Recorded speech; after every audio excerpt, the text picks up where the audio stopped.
Mitt. Welcome, Corey. Hi, sorry we're a little bit late. I had some technical issues. So when you say we, is that Rebecca too? Yeah. Yes, it is. Cool hat. Oh, Rebecca, no. So I'm going to go ahead and start, and we're going to start with calling us to order. We're still waiting for a few advisory committee members, but hopefully they'll be able to join us soon. First, introducing the staff at the city that are going to be working most directly on the plan. But then I also want to take a moment to introduce other staff that are here, both listening, but also a resource if there's questions. And then those staff, if you are not part of the committee, if you can, I guess, mute or turn off your video so that the committee can kind of see who they are amongst themselves. But we'll start with Joe. Go ahead and introduce yourself. So I think I know most everyone on the call. Joe Gall, I'm the city manager for the city of Sherwood. Bruce. Hi, I'm Bruce Coleman, Economic Development Manager for the city of Sherwood. And I am Julia Hyduke. I'm the Community Development Director at the City of Sherwood. And then I also see that we have Craig Sheldon. Can you say hi and who you are? Sure. Craig Sheldon, Public Works Director. And Jeff. Afternoon, Jeff Groth, Police Chief for Sherwood. Kristen. Hello, Kristen Schweitzer, Community Services Director. Bob. Bob Galati, City Engineer. And Erica. Erica Palmer, Planning Manager. Thanks. Are there any other staff here? Oh, and also Colleen is here taking minutes, and I'm not sure, Mark, if you're really here or just recording. Are there any other staff? What's that? He told me he's here if we need him for Okay. technical reasons. Okay. Are there any other staff present? Okay, I'm going to turn it over to Elaine, and she can introduce herself and her team.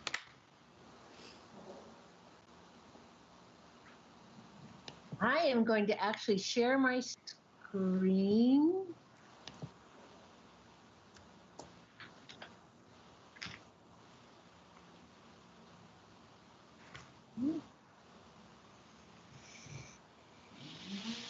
Okay, can folks see that?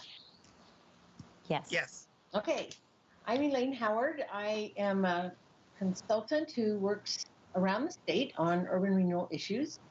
Urban renewal is the only thing that my firm does. So for the last, I think I started in 2006.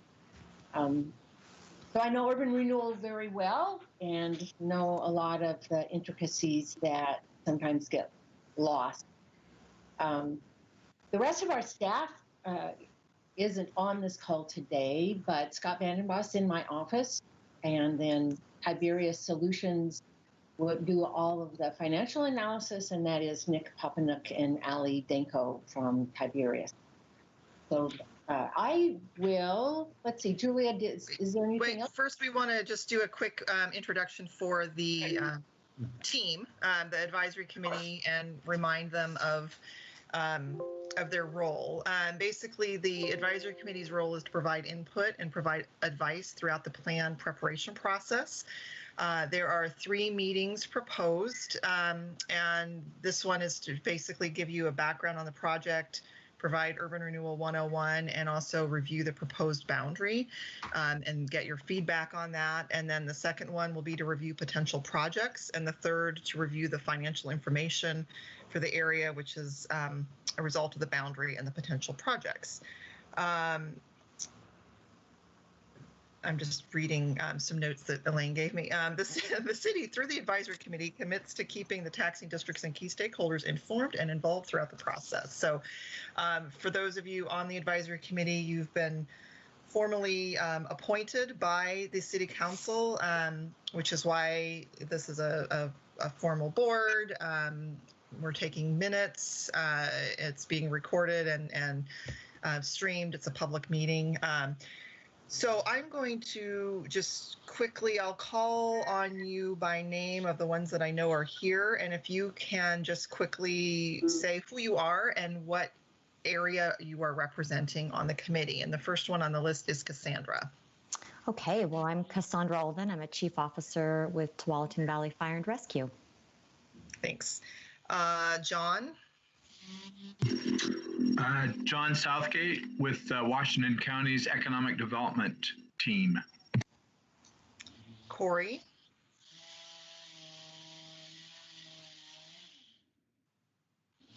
Corey Kersley with the Sherwood Chamber of Commerce. And Rebecca? Hi, I'm Rebecca. I'm a local small business owner, homeowner, and I am a Chamber of Commerce board president. Thanks. Chris, I see that you joined us, so I'm going to have you introduce yourself. I'm Chris Deffelbach, and I am with Washington County with the Land Use and Transportation Department. Thanks. Justin? Justin Kai with Planning Commission for City of Sherwood. And Phil? Yes, Phil Johansson, Sherwood School District. And I'm not sure if Tim Rosner is on or not. I don't believe he is. He is the city council representative on the committee. So we have a wide variety of representatives from taxing districts, business community, city committees, that kind of stuff. Elaine, have I missed anything in terms of the, or Bruce, in terms of the purpose and organization of the committee? No, I think that's great. Okay. Now I will turn it over to you for your presentation. Okay. So when I'm running the slideshow, I can't see you all and I can't see comments or anything. So Julia and Bruce will monitor. So if you have any questions, go ahead and use your raise hand function, or if somebody doesn't see you there, put it in the chat. I don't mind being interrupted. I know this content well enough that I can stop and answer questions and feel okay about resuming. So feel free to ask questions along the way. A lot of times in the Urban Renewal 101 part, I'll get to most questions. So maybe I'll pause at the points where I'll say, are there any questions here, and let Julia and Bruce take a scan and make sure there are or aren't questions. So what we will go over is just a little background on a feasibility study, do a crash course Urban Renewal 101, talk about the potential boundary, and then talk about next steps. So earlier this year, my firm and Tiberius Solution completed a feasibility study for the city of Sherwood. We actually studied 3 separate areas, and it was just a technical study really to look at boundary issues, acreage issues, and what kind of capacity there would be for urban renewal in terms of raising tax increment revenues in the future. We presented that information to the city council, and the city council reviewed that and recommended, instead of forming 2 or 3 different urban renewal areas in the future, that they wanted the boundaries consolidated into one potential new urban renewal area. There is an existing urban renewal area in Sherwood that is heading towards a sunset date.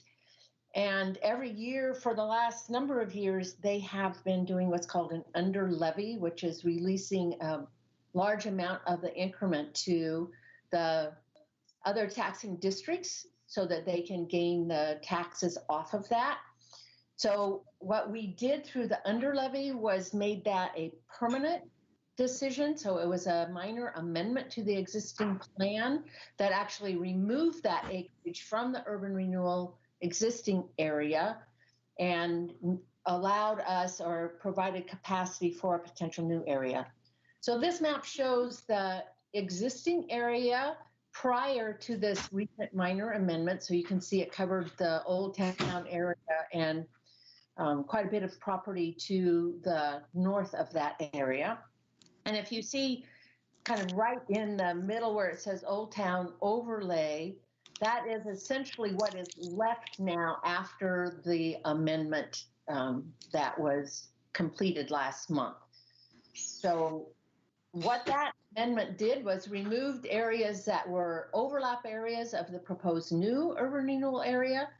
It removed all city-owned properties and other tax-exempt properties. It removed right-of-way that would not be needed in the existing urban renewal area. And it left sufficient tax increment revenues to pay the existing debt service obligations in the URA. The URA is hopefully, it is set to close after fiscal year end 2023 when it will pay off all of its existing debt. So the amount that it is collecting now is the amount to coverage the debt and a debt service coverage ratio. So that should be good news to all the taxing districts because it made that under levy a permanent decision so that they know that that amount of money will continue coming to them as Sherwood moves forward. It was an estimated $185 million of assessed value that was put back on the property tax rolls. Are there any questions about that?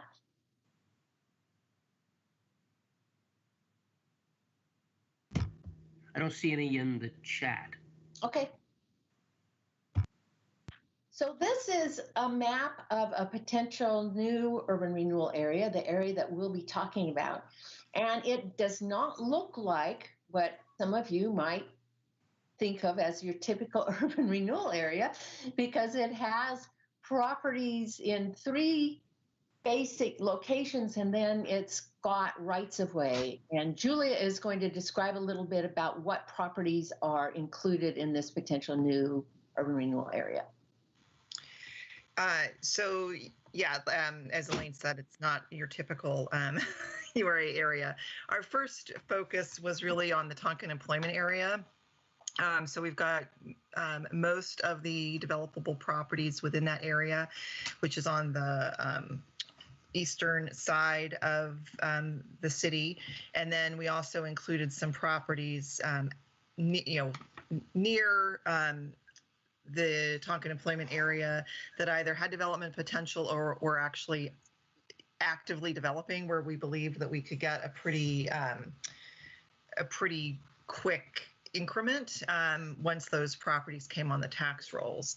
And then there is the area that is, I guess, the sort of in the middle northern portion of the city. Those are really just taking advantage of some underdeveloped properties that we might be able to get some, we might be able to help spur some redevelopment in that area. And there's some projects that we'd want to do there. And then there's the area along 99W that's comprised of the Elks property and then some other commercially zoned properties that are not yet developed.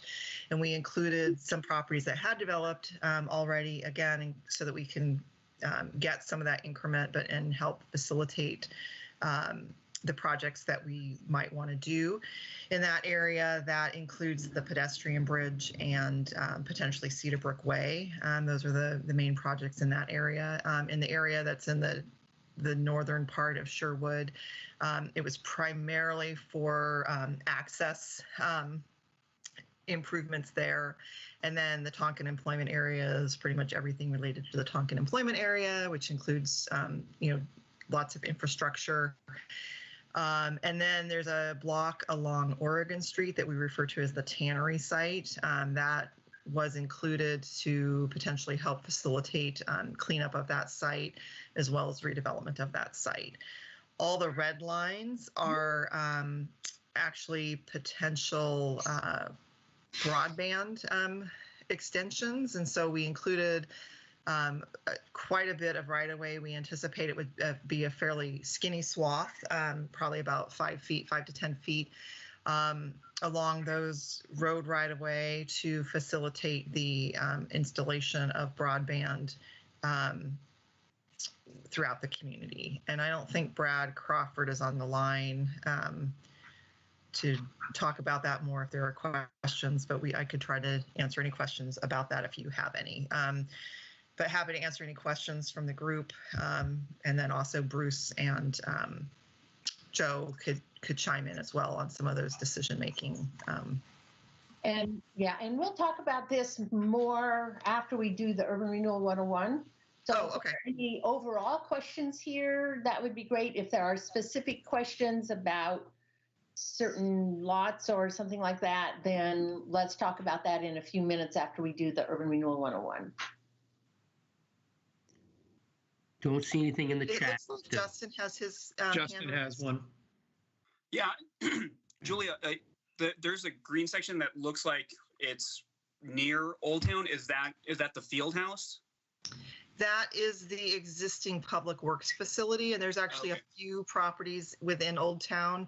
Other than the existing public works facility, the other ones are either owned by the existing urban renewal agency, and we wanted to kind of keep those available for public investment. And then I think there's one other that's just one of the vacant lots in Old Town that we could potentially help facilitate redevelopment of. So I was wondering if the lot next to Cannery Square, was that part of the prior URA and not best to not include it in this one or other parts of Old Town as well? I'm sorry, say that again. There's the empty lot that's next to Cannery Square. Yeah, that's in the existing urban renewal area, and that's certainly something that they could decide they want to re-include, but it wasn't identified as one that we necessarily needed to include in this to help facilitate that redevelopment. But when the existing URA goes away, all those URA-owned lots will basically become city-owned lots. Okay, so they don't need to be a part of this, you would say, because they're already in a URA. If this is Elaine, if urban renewal assets or funds were going to be used for potential redevelopment, that property would need to be in an urban renewal area to be able to do that. Or if there were funds left over from this URA program income, that program income could be used to develop that property. So that's a good question, and something later when we talk more about boundary that we should put on the table, which is there are those lots directly adjacent to Cannery Square that are still undeveloped, and whether or not they should be included in the new URA or not. So I think that's a good question for us to consider. Yeah, I think that is a good question, and thank you for that additional clarification. I think based on that additional clarification, my thought is that we didn't include it because it didn't need URA investment. Everything that we would do to support the development of those areas, the road, the infrastructure, all that stuff is pretty much in place. So, I mean, that is something that we can continue to talk about, but I don't think that we thought it would benefit from being included in the new URA, but we can talk about that. And then likewise, the old lot that had the old schoolhouse at Sherwood and Pine, would that fall under that same kind of category, basically? Well, we actually did include that one. Oh, it is? Yeah. Oh, I see it. Okay. Yeah. Okay. Joe, I see your hand is raised. Yeah, and Elaine, you may get into this, part of the challenge in having the current URA and adding a new URA are all the acreage requirements. So I think we have some constraints in terms of how many acres can be in the new URA, and I think we'll probably go through that through the URA 101 discussion. Yes, we will. And as we potentially add parcels to the proposed new URA, we may have to subtract to stay within those constraints. So there's a balancing act that we've had to deal with that we'll probably get into shortly. Yes. And my apologies, I really meant to do this slide rather quickly and go to the Urban Renewal 101 and then land on this more for a focus of discussion. And instead, I turned it over to Julia. So I know, I'm like, about that. But sorry. We will come back to this slide. So I think Cassandra had her hand raised, though. Yeah, okay. I'll wait until we revisit it for Okay. the future discussion. Thank you. We'll get there soon. So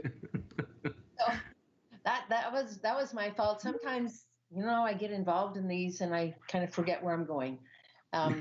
So Tax Increment Finance 101, what is urban renewal? And for some of you, this is going to be very repetitive, and I apologize. And for others, it might be the first time you've heard it. So I have a number of slides that just give a little background on urban renewal, also called tax increment financing. So the biggest question is, why do cities use TIF, tax increment financing? It's also called TIF. And they use it because it is an economic development tool for cities in Oregon that provides funds to implement existing city plans. And you may use those funds basically to pay for what we call sticks and bricks. So it pays for infrastructure to service housing, industry, and commercial centers. It's used as a mechanism for stimulating economic growth and creating jobs. And sometimes in redevelopment projects, it provides that funding source to bridge the gap between what is a feasible project and what is not a feasible project. So sometimes developers will say, well, we would love to develop on this site, but it doesn't pencil for us at this point. Or we would love to include the affordable housing you want, but it doesn't pencil at this point.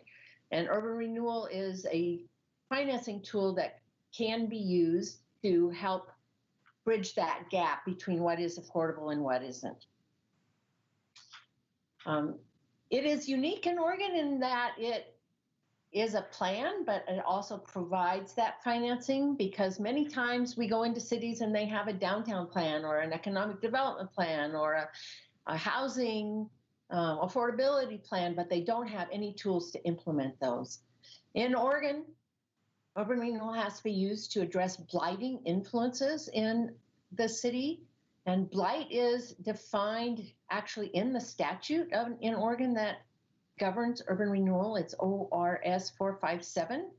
And blight typically in urban renewal areas means lack of infrastructure. And that can be streets, water, sewer, sidewalks. It also is undevelopment or underdevelopment of properties. So typically when a new urban renewal area is formed, those are the two definitions of blight that are most widely used. Urban renewal or tax increment financing functions on increases in property tax revenues in the urban renewal area, and I'll talk more about that in a couple of more slides. And it's used all over Oregon. This slide is about a year old, so I need to get it updated, but it does show by size of circle and color of circle the number of your urban renewal areas across the state. And you can see in the metropolitan area, there are a multitude of areas mostly used to help cities do downtown revitalization and economic development. So we have a little what we call crash course, Tax Increment Finance 101. So when an urban renewal area is formed within a city, the assessor establishes what's called a frozen base assessed value. All of the property tax revenue off of that frozen base continues to go to all of the regular taxing jurisdictions. So that's the assessed value at the time that it's established. After it's established, there are property tax increases in Oregon for basically two reasons. A 3% annual increase on appreciation, so that's the limit of the amount your assessed value may increase annually unless there is either substantial improvements, including new construction on property. So those are the only two ways that property taxes increase. Once an urban renewal area is formed, those increases in property tax revenues get allocated to the urban renewal area to do projects, programs, and administration within that area.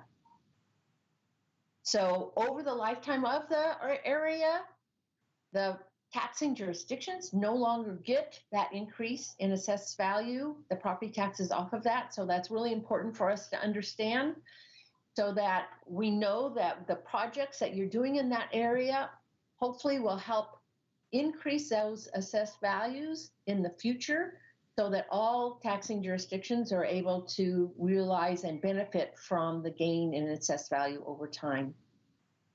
Like I said before, blight is a precondition of an urban renewal area in Oregon and generally covers underdevelopment or underutilization, poor condition of buildings, or inadequacy of infrastructure, including streets and utilities.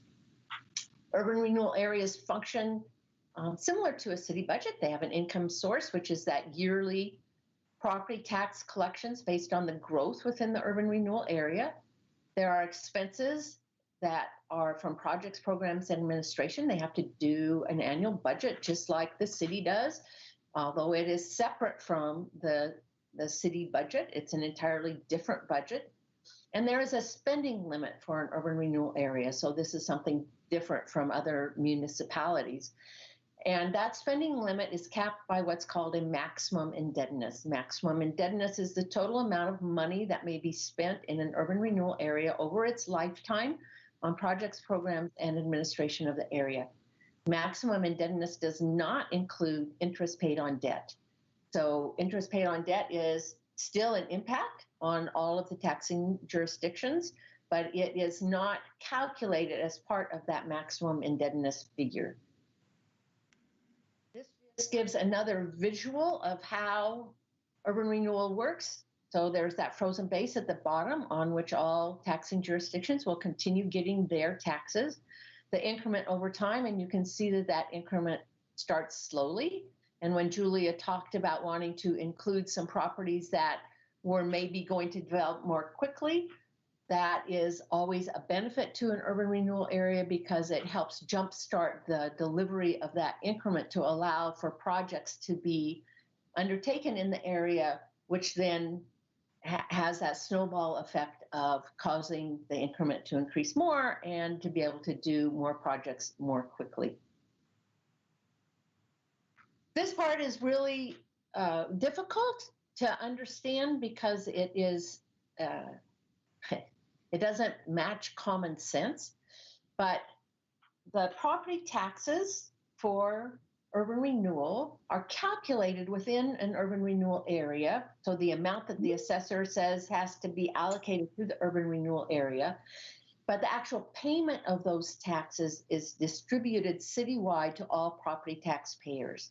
So whether or not you're within a boundary of an urban renewal area, if you own property within the city of Sherwood and with the existing urban renewal area, and if they do a new one, there will be a line item on that property tax bill that says urban renewal. And that money is collected from every property tax bill, and then the assessor allocates that money back to the urban renewal agency. This just shows a hypothetical property tax bill for the city of Sherwood, and it shows for a property value of $100,000, and we use that because you can easily multiply that by increments if you want, that the permanent rate levy, and that's what urban renewal works off of, it does not take general obligation bonds or local option levies. The permanent rate levy is 12.5558. So off of a property value of $100,000, the taxes for that property would be $1,255.58.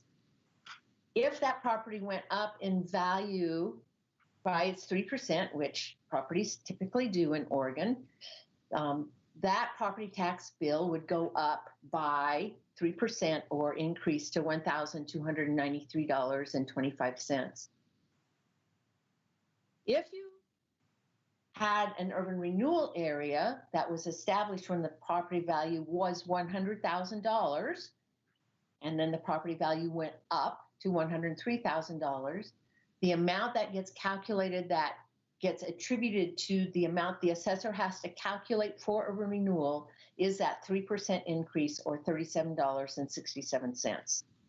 That would be done for every property within the urban renewal area so that the assessor then understands what the total amount of money should be that gets allocated to the urban renewal area. So that's that step one that the assessor has to do on the calculation of the amount of money that goes to urban renewal. This just shows why urban renewal is so effective as a tool. The city of Sherwood tax rate is 26% of the overall tax rate for the city. By having an urban renewal area, they are able to leverage that other 74% of the tax rate to be put into a fund to do projects within an urban renewal area. So sometimes city councilors who don't have urban renewal will say to me, why can't we just take our own city taxes and allocate it to this area and make that a dedicated fund? And I tell them, well, you may make that decision, but the reason cities do urban renewal is because it doesn't give them just the city share of the tax rate. It gives them the full tax rate. This is important to all of you who are taxing districts and important for us all to understand is that urban renewal is not new money. It is money that would otherwise be going to the other property taxing districts. So as we're using urban renewal in cities, we always need to remember that that money would be the taxing district's money if we weren't doing projects with it within the urban renewal area. Again, they continue receiving taxes off of that frozen base and temporarily can be 20, 25, or 30 years, forego taxes on the growth in the urban renewal area. In many areas, and the Tonkin-Torque area is one of these, sometimes that growth would not have occurred but for urban renewal because it allows for the infrastructure to be constructed that will provide the ability to develop those parcels that wouldn't be able to develop if there wasn't the infrastructure in place. So there is that concept called but for urban renewal, and that will cover some of the new development. It doesn't cover the 3% increase that happens annually. That 3% increase is important for urban renewal areas because it, again, helps to jumpstart the area to allow it to be able to do projects. So this just shows for regular taxing jurisdictions, not the school district and the ESD, the urban renewal impact is direct.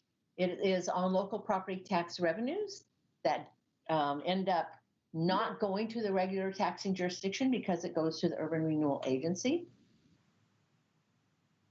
Oh, it's gonna, my slideshow is tricking me. There we go. For schools, and I know we have the school superintendent or school representative on the line, it is a much more complicated scenario. And the funding for schools is basically through the state school fund. The local property tax revenues are a portion of that state school fund. Schools are funded on a per pupil basis, and there is an input of general fund monies, lottery fund monies, some other federal funds. So when we talk about the impact of urban renewal on schools, we say it's indirect because the urban renewal impact is on the state school fund itself. It's not directly on your local school district. So any school district in Oregon that has urban renewal does not directly receive less money on a per pupil basis, although the state school fund receives less money that is said to be backfilled by the legislature when they established the per pupil funding ratios. So I'm going to do this summary and then ask for questions on the financial part because that's very complicated. And I went through it pretty quickly. The most important thing for people to understand is there are no new taxes due to the division of taxes from urban renewal. The taxes are gained because other taxing districts, including the city itself, receive less money on increases of assessed value within the area. Schools are indirectly impacted. There will be a line item called urban renewal on the property tax bill for every property tax owner in Sherwood. And bonds and local option levies are no longer impacted by new urban renewal areas. And that is a fairly recent change in the legislature that we think has been a good change for everybody. So I'm going to open that up for questions. So Bruce and Julie, if you can scan for me. I don't currently see any questions. Oh, Corey has a question. So I'm assuming that there are naysayers out there about urban renewal. What is their argument? What's the downside of this? I think there are a couple of things. One is that I'm hearing a lot of feedback on my speaker. Corey, yeah, I think you should be good now. Okay. One is that you are taking money from other taxing jurisdictions, and that does impact them. The hope is, the goal is that you're improving the community for everybody, and they're part of that community. And we have some of those taxing jurisdictions here who can chime in. The goal is also that you provide infrastructure and projects to the area that facilitate new development that wouldn't have happened. So that's the offset of foregoing those revenues over time. So that's really typically the biggest.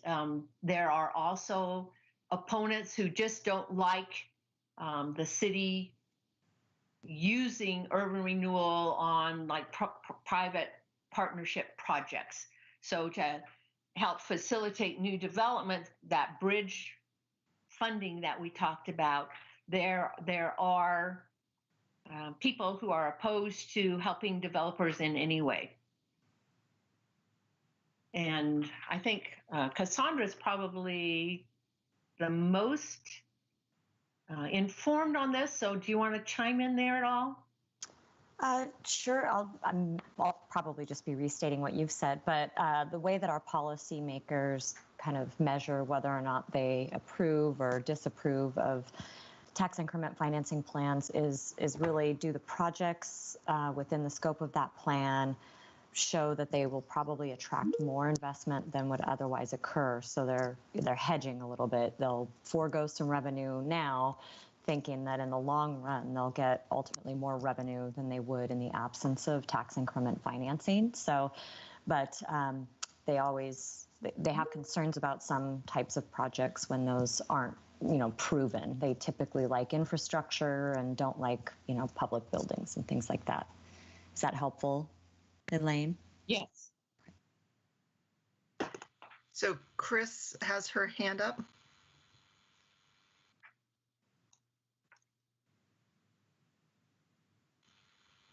Chris, if you're talking, you're on mute.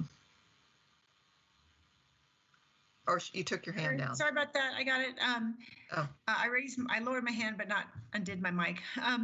So the third bullet there, are you saying that, I thought that only people that had businesses, I don't really understand the third bullet, I guess, to say, is who pays, is this citywide? I thought it was if the taxes were frozen. So I didn't understand the third bullet, I guess, is short. Okay.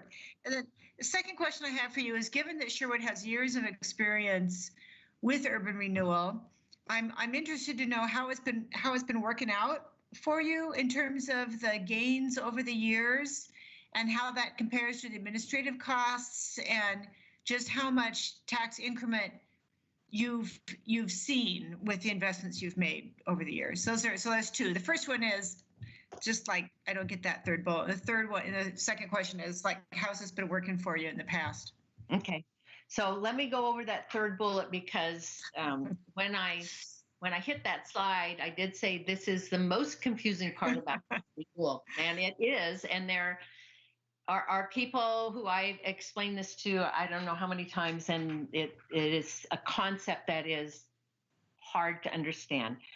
So an urban renewal area, when we talk about frozen base, nobody's taxes are actually frozen. A frozen base is just that value on which all of the taxing districts continue getting their division of taxes once an urban renewal area is established. To be able to figure out how much money goes to an urban renewal area, it's just those properties within the urban renewal area that the assessor will calculate that amount. And let's say that amount is, the first year is $25,000 because it just got started. That amount of $25,000 gets collected from every property tax bill within the city of Sherwood, not just from the urban renewal area itself.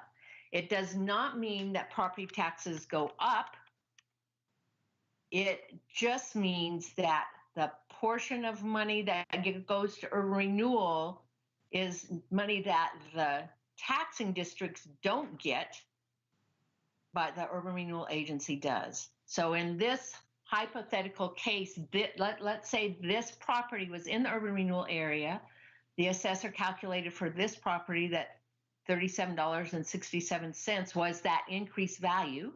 The assessor will do that for every property within the urban renewal area, and let's say they come up with $25,000. And then they will go to every single tax bill within the city, property tax bill, and allocate that portion. And again, that doesn't mean their taxes go up. It just means their taxes are divided a little differently.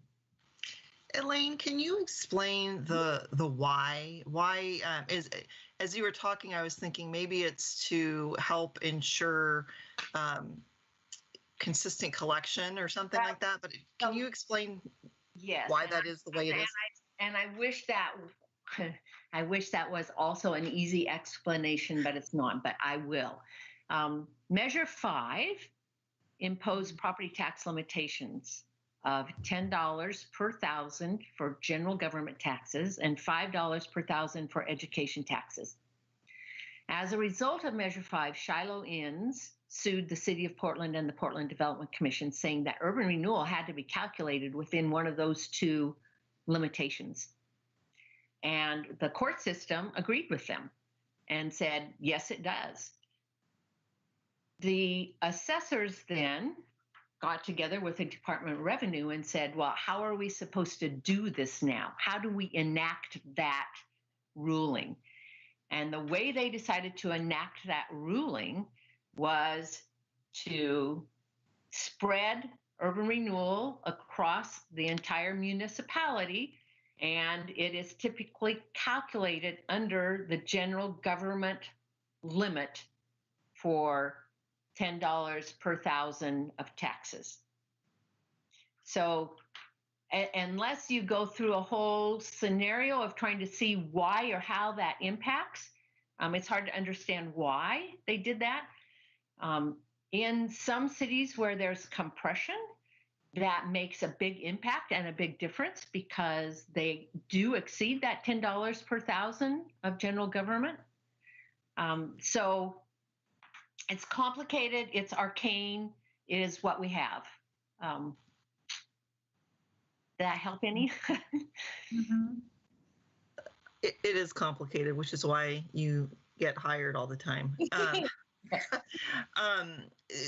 Chris's second question, I believe we're going to get to that a little bit further on in the presentation. Is that correct, Elaine? We are. We're going to look at some projects later in the presentation, but the financial analysis is not something I've been tasked with, but we can talk about that later also.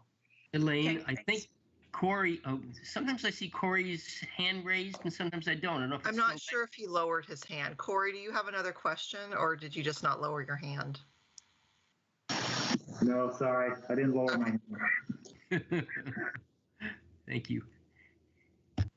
Okay, this is what Joe was talking about, is there are state limitations on urban renewal.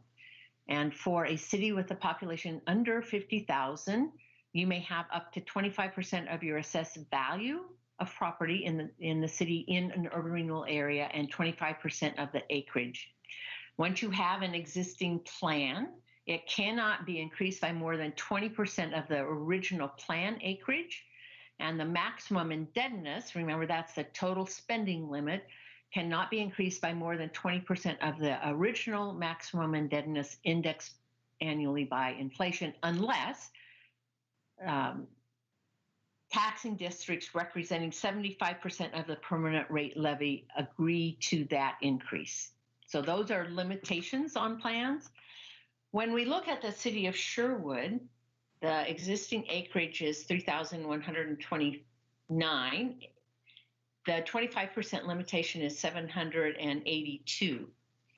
The existing URA was 616 acres, which left only a capacity of 166 acres. This urban renewal area that's proposed is around 600 acres. So to be able to consider this area, we did a minor amendment to their area, which we talked about at the very beginning, to reduce the acreage in the existing area by 442 acres. So we now have capacity under that 25% acreage limitation to put 608 new acres into an urban renewal area. We're just talking about the acreage limitations here because we're okay on the assessed value limitations, and we'll learn more about those as we move along and after we confirm a boundary. But the acreage limitation was a key factor in deciding what properties initially to look at to put in the urban renewal area and how to structure those urban renewal areas. Again, the existing area is set to expire in fiscal year end 2023. So those acres that are left in the existing area could go into urban renewal in the future after that area expires. And no acreage can be in two urban renewal areas at one time. So if there was a property that the city felt like they still wanted the capacity to either do a project on or control in the future, it needed to be out of the existing urban renewal to be able to put it into a proposed new urban renewal area. So this is, and Julia did a great job explaining the area before, but this is the proposed area. And this is the perfect time to talk more about individual pieces within that area. And if, you know, why some things are left out or not, if you have questions on the potential boundary. So Cassandra, you've got your hand raised, and then after Cassandra, Justin. Yes, so I don't know if this was just my assumption about best practices for urban renewal or if this is somewhere reflected in the most recent House bill change, but I thought that you had to have a direct relation, you know, when you're going to cherry stem areas in an urban renewal plan, that they had to relate to one another. This seems like a lot of those kind of cherry stems, and I don't totally understand how they relate to one another unless you're just doing the broadband. So this is Elaine. I hear what you're saying, and what I think what the best practices manual says, and I would have to go back and review it, is at one point cities were saying, let's say they wanted to do a housing program, and they wanted individual areas that weren't connected and they wanted it all to be able to be part of one urban renewal area. And in the best practices, they said, well, originally they used to say, well, they had to have this common theme or be connected for some reason if they weren't connected by boundary. And then as we started working on those best practices, we got legal counsel input that areas really do need to be connected by boundary, whether or not they're connected by philosophy of projects. And I don't believe now, but I can go back after this meeting and check. I don't believe there's any restriction or any best practice that says those areas have to be doing the same kinds of projects. So as we talked about this area, we do know there are different projects in the different areas. And when Nick and I reviewed this, we felt like it is totally acceptable by the law and the current best practices to do it this way. Okay, thank you. And then are we just right now focusing our conversation on boundary, or do you want to talk about any of the projects? So I think it's boundary now, but sometimes boundary relates to projects. So if you feel like it relates to projects, I think our whole next meeting is on projects. Okay, then I'll hold my question. Thank you. Justin? Yeah, so I had two questions. The first one, so Jill, are we at that acreage limit currently with the properties that we are currently looking at having included in this URA? I can answer that. Pretty much, yes. Basically, we had to do a fine little dance to get where we're at. After this meeting, if we kind of think, yes, this is generally the boundary that we like, I'm going to have legal description drawn up that's going to define very specifically the acreage, and we'll know 100% whether or not we have any wiggle room at all, but it's pretty close. Okay. And then the other question I had was most of what's contained in the URA looks to be either undeveloped or underdeveloped acreage or properties that as Elaine had talked about. But I do see some areas primarily around Meineke, and then looks over by I think over by the Y, some areas that are either more developed or highly developed. Are those areas that I'm just curious as to why those were included, and what might those potentially change into, or just wondering. So those were included to help with the increment that Elaine was talking about. So for example, the condominiums, those are fully developed. There's not going to be any redevelopment, but we know that there will be a 3% increase or close to a 3% increase per year. So if you only bring in undeveloped property, then you don't ever have any money with which to reinvest. And so it was to have some property that would allow us to get some money so that we could reinvest and actually then spur that development. Okay, thank you. Chris. I have another question. I understand that the red lines were proposed broadband. So in that case, the lines reflect potential projects. That doesn't seem to be the case with the blue lines, and I just want to confirm that the blue lines do not reflect projects. They reflect parts of right-of-way that you're including in the area. The blue lines don't equate projects. Is that correct? Right. And I think that let me think of how to answer this. The blue lines came first.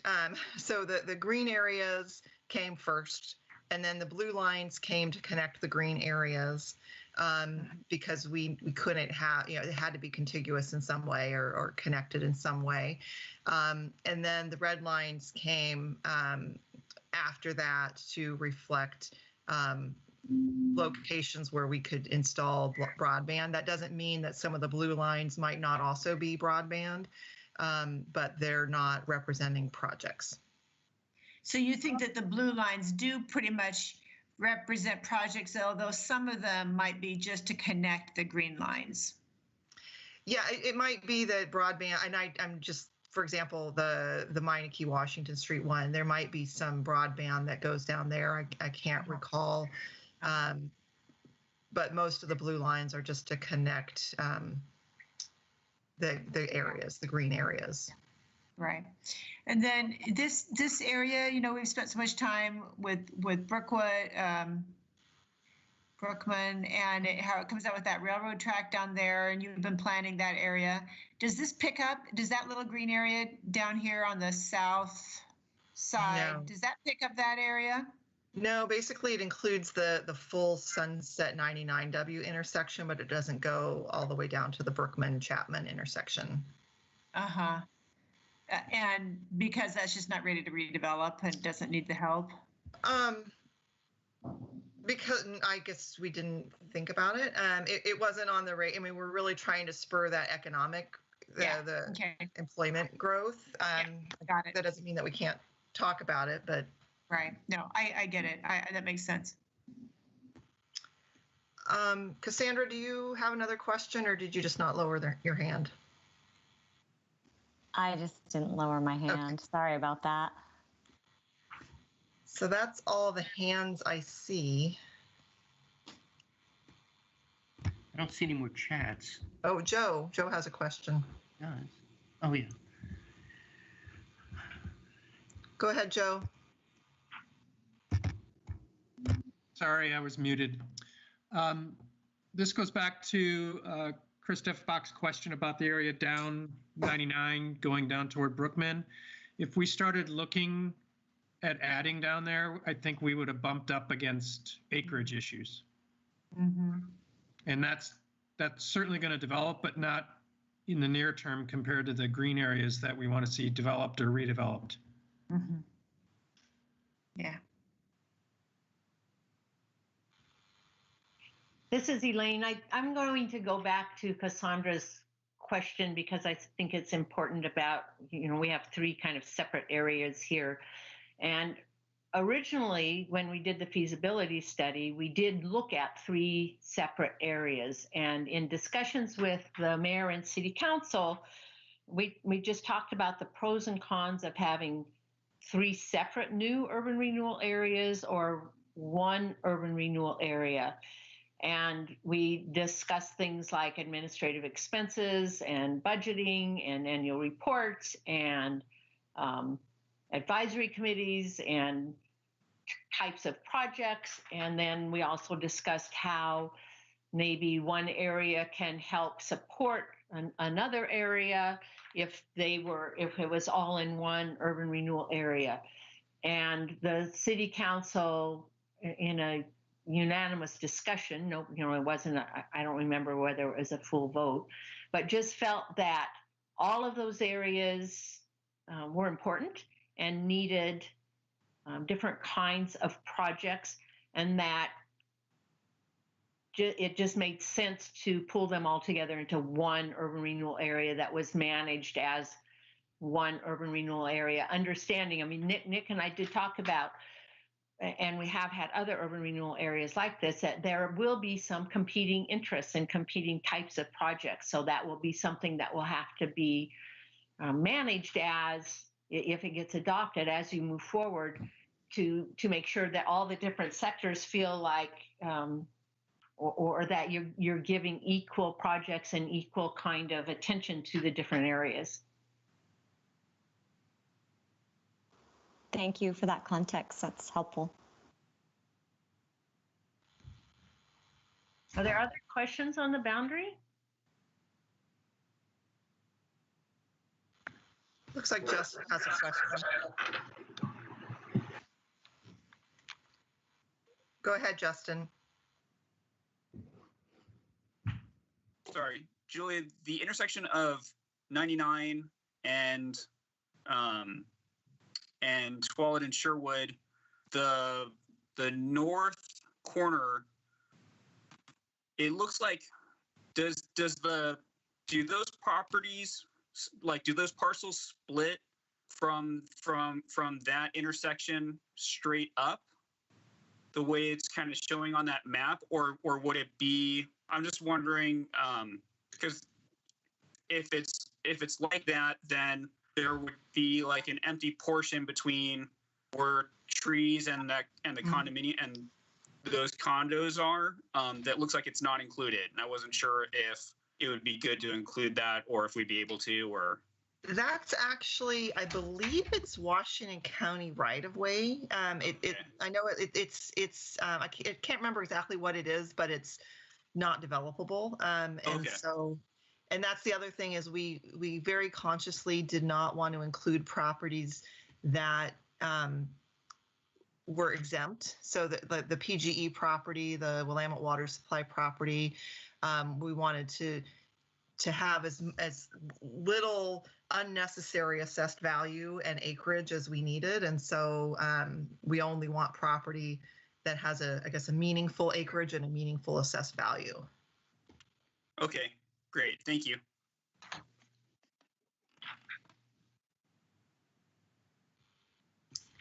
Any other questions?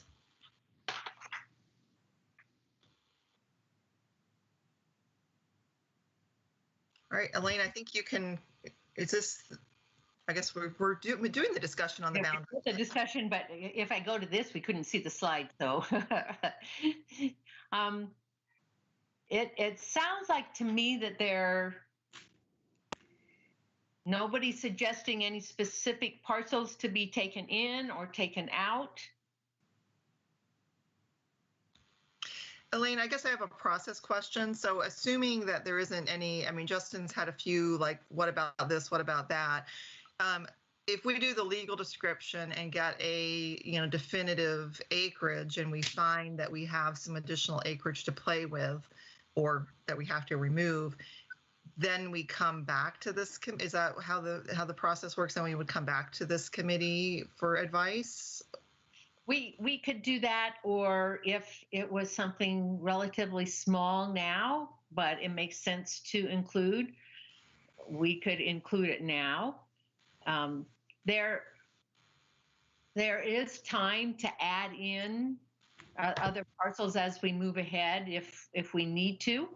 So, if it's, I guess my recommendation would be is if it's something small and we know it makes sense to include it, we should go ahead and include it now. And the only one that I can see is maybe he talked about an empty lot next to the Cannery Square, but then we talked, that's the big development parcels. And we're saying we aren't planning on providing any assistance. Yeah, I mean, I think the benefit of that would be that they're vacant and at some point they will redevelop and we'll get increment from them, but I don't know how immediate that will be. It doesn't need to be in the URA for investment purposes. So that, yeah. Julie, did you say that was already in the existing URA? Well, actually, it was, but I believe that was one of the ones that we took out when we did the amendment to the URA, because it basically, in 3 years, it's going to transfer over to the city. Okay. It is, and it's I'm sorry. I was going to say, it was my understanding that if it's city land versus URA land, we can still sell the land in a normal manner as if it were URA land. It would just be sold by the city, not by the URA. That's my understanding, at least. So I've got a question from Corey and then Cassandra. So it's really hard to tell from that map exactly what's included and what's not included. I apologize if that was sent to us ahead of time to study, but if you're asking us to make recommendations of either yes or no, or add this or take that out, it's just really hard to know really what's in it from what we see here. And I think we can send the map out and maybe set a time frame for people to provide input. And if there's anything major, we could circle back with an email to the committee to get some input. I think that would be great and fine. My recommendation when people, if they are proposing any changes, to give us the rationale of, because ultimately we might have to make a decision from an acreage standpoint of it's going to add too much acreage, or it's not going, just kind of, it's not going to add the value that we need. So if as you're making that, if you can kind of give us some explanation. I mean, the challenge is when we started this, there's so many lots that we would love to include, that make sense to include, that we'll develop at some point, or that could benefit from investment. But we have to be really strategic in how we do this, in some, as you can tell from the map, in sometimes a really weird way. So when you're giving us comments, that would be really helpful to kind of understand why you're thinking that. And maybe that's why we have you guys here. Maybe we're completely missing something that is a really, really good, valid point. So that would be helpful. Cassandra, did you have a question? I was actually having the same thought as Corey, as far as just being interested in seeing it a little bit more. And it's also helpful to know, how the projects correlate with the boundary. I totally appreciate that you have to have some areas there just to build increment. And then the final thing that I was curious about, you mentioned having, and you might have just addressed this in the previous conversation, but the former public works site within the new boundary area. Is that for redevelopment or just resale?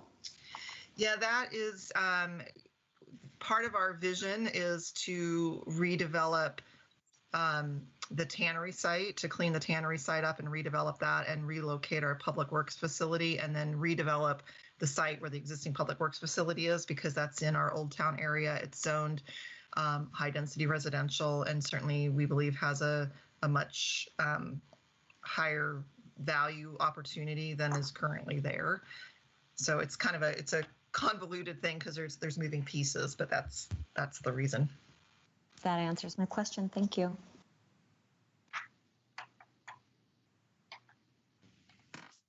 Any other questions? We have some great project summary of the existing area, which I know is of interest, and I think we're doing pretty well on time. So if it's okay, we'll move forward with that.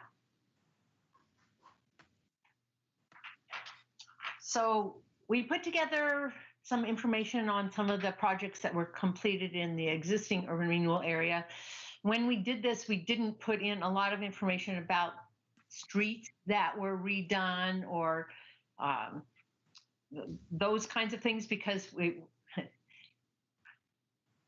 probably should provide more of that information. When we put this together, it was for a different purpose, and we have some great pictures of projects, and looking at street reconstruction doesn't always give you the greatest pictures. But the projects that we're going to go through are the Cannery Development Plan, the Cannery Plaza, the City Hall Library, Sherwood Center for the Arts, Streetscape, Robin Hood Theater, facade grants, property investment, and new investment within the area. So one of the biggest things that the city wanted to do with the existing area was help enliven the downtown core area. And there were a number of properties within that area that were very blighted and had a lot of old manufacturing, industrial kinds of uses on them that were not conducive to a downtown. So there was a Cannery Development Plan that was originally put together, and this just shows some of the different components of that. And before the urban renewal area started, none of this was in place. So the City Hall Library wasn't, this plaza wasn't, the Sherwood Community Center, and then all of this private development here. And all of that has happened as a result of the urban renewal area, along with many other projects. So this just shows the Cannery Square. And a number of years ago, when I was working on another project, I talked to the developer adjacent to this who did the mixed use development. And he said one of the reasons they decided to invest in this area was because the city did these investments within the area, that it set the stage for these Cannery Row apartments to be developed.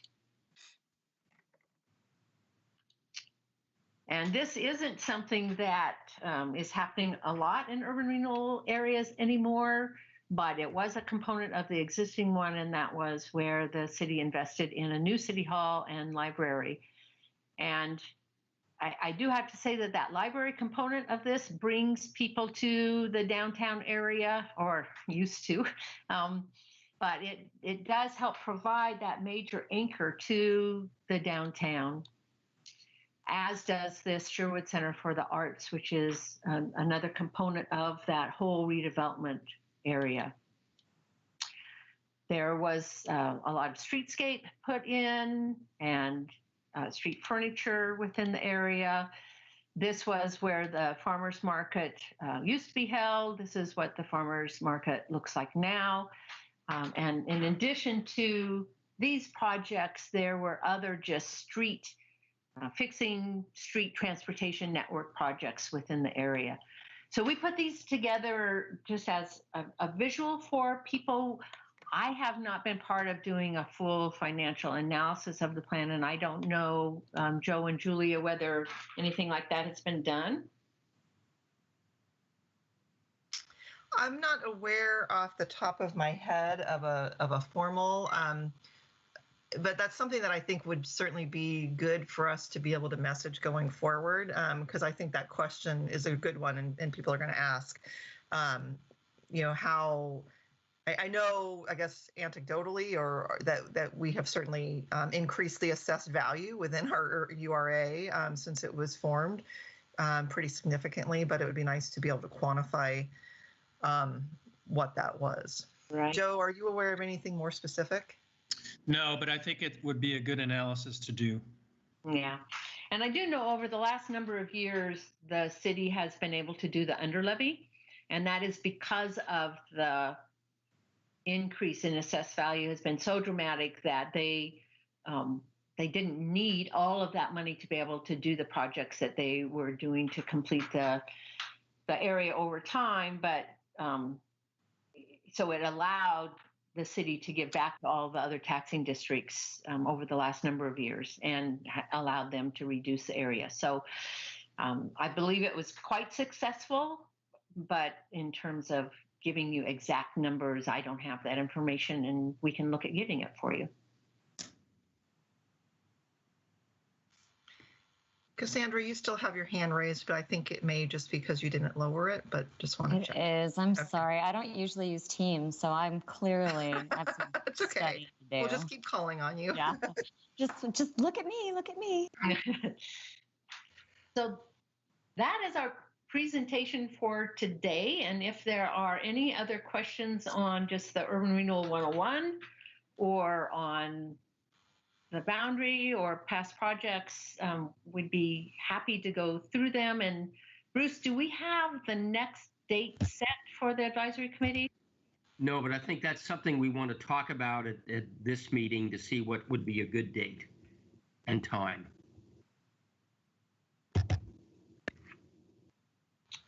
Elaine, what are we talking about? Are we talking about in a week, 2 weeks? Is there a lead time that you need? We usually have about a month in between meetings, so that if we have to do any analysis and get packets ready and all of that, and minutes from the meeting, everything can be done. So this is mid-November, so early to mid-December would be great. And I like to try to have it on the same day and about the same time of the month, just to give people some certainty. So I know it's kind of cumbersome to have everybody try to check their calendars now, but maybe looking at a time. So I'm thinking December 16th is basically about 4 weeks, and it's a Wednesday, so that might work. That works for me. Who is the me? This is Elaine. Elaine. So I don't know if we want to, if people have their calendars accessible, or if we should just send out an email and have folks chime in that way. It works for me. This is Chris. Chris is good for December 16th. Maybe what I would say is if it works for you, raise your hand in Teams. Okay, good idea, Julia. No, wait a minute, I can't see everybody. Phil is okay. I'll report it. So it looks like the committee members, John, you haven't raised your hand, so I'm not sure if John Southgate it may not work for. But other than that, I tried to raise my hand. Yes, it works for me. Oh, then it works for all of the committee and multiple staff. Tim Rosner is joining us late, so we'll have to kind of touch base. And I really apologize. I had a minor emergency I had to deal with. I should have gotten a note out, but it's all done with, and I'm here. And I don't feel like you need to get me caught up. I'm already kind of familiar with what's going on. So thank you. And yeah, minor emergencies, they happen. We just we're talking about potentially the second meeting Wednesday, December 16th, about the same time. Okay. If that works for you. That works for me. All right. So it sounds like that date works for everybody who's on the committee. Yeah. And then staff members that are on, some of you have raised your hand, some of you haven't. We'll kind of coordinate with you guys if you're not able to attend and want to.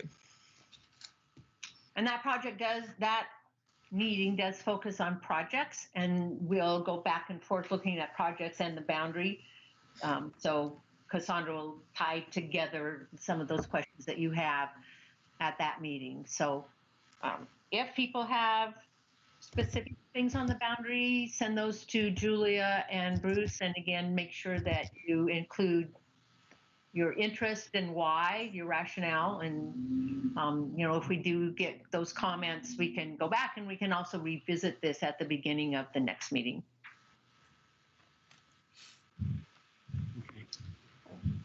Any other questions or comments?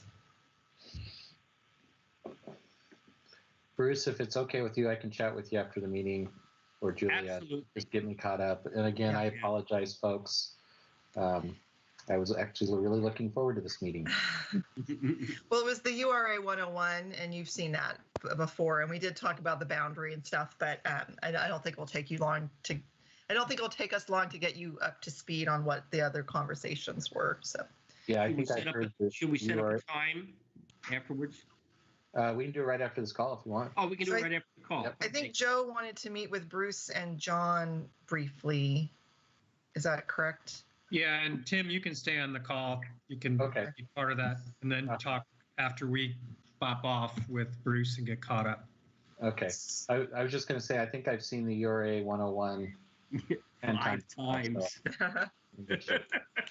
But hey, thank you everyone else for volunteering or being voluntold on this committee. We really appreciate it, and there's exciting stuff going on, exciting opportunity for Sherwood. So thank you for your help.